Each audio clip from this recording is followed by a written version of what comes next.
जी नाज़रीन, असां हिन वक़्तु मौजूदु आहियूं भाटिया लख ॻोठ वॾी वाणी में, जिते 3 ॾींहं अॻु PTF ॾोकरी जे अॻुवाण ऐं गवर्नमेंट प्राइमरी स्कूल पीर तकीशा जे हेड मास्टर बहितरीन उस्ताद साईं नियाज़ हुसैन राजपर जे घरों राति जो 50 लख खां वधीक सोना ज़ेवर, क़ीमती सामान ऐं ॿियो घणो कुझु घर जो सामान, इहो शादी जो सामान वग़ैरह चोर खाट हणी चोरी करे फ़रार थी विया।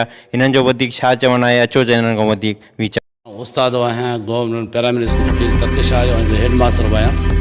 मां हिकु शरीफ़ उस्ताद ऐं पढ़ाईंदड़ ऐं महिनती रेगुलर उस्ताद आहियां। पाण पेट जे अॻुवान बि आहियूं, उन हूंदे पंहिंजी मां ड्यूटी सर अंजाम ॾींदो आहियां। हिन में जंहिं बि स्कूल में तव्हां वेंदो जिते मां ड्यूटी करायूं, उनखे तव्हां पुछंदो साईं जी नोयत छा आहे, साईं जो किरदारु छा आहे हिन में। सो मुंहिंजो उथणु विहणु जेको आहे तइलीम याफ़्ता सां आहे, ऐं मुंहिंजो इहो ई आहे त तइलीम खे उजागर करणु। ऐं मुंहिंजी जेके फैमिली आहे, सभु मुंहिंजा ॿार ग्रेजुएट आहिनि।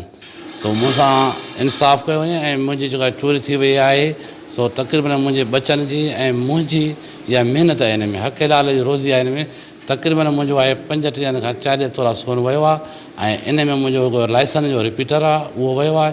ऐं जंहिं ॾींहं ते मुंहिंजी जुमे जे राति चोरी थी, उन ॾींहं ते मां पंहिंजी पे वठी आयुसि। उन पर्स में इहे मुंहिंजा शनाख़्ती कार्ड हुया ऐं ॿी जो गवर्नमेंट जा जेके काग़ज़ात हुया, उहे बि मुंहिंजे पर्स में पिया, उहे बि मूंखां खयूं हलाया आहिनि। सो असांखे सुबुह जो 5 बजे असां नमाज़ में उथंदा आहियूं, उन महिल इहा ख़बर पई त असांखे खाट लॻो आहे।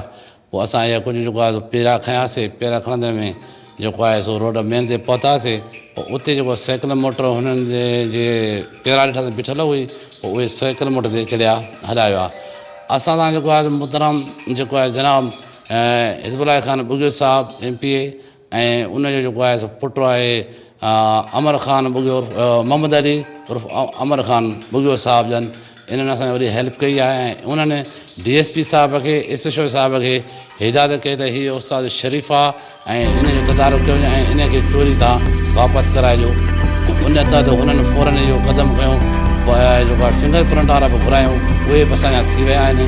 ऐं लोकेशन जे हिसाब सां जेको आहे सो उहे बि असांजी रेंज जे हिसाब सां थी विया। असां सां हिते इहा हुननि हेल्प कई आहे।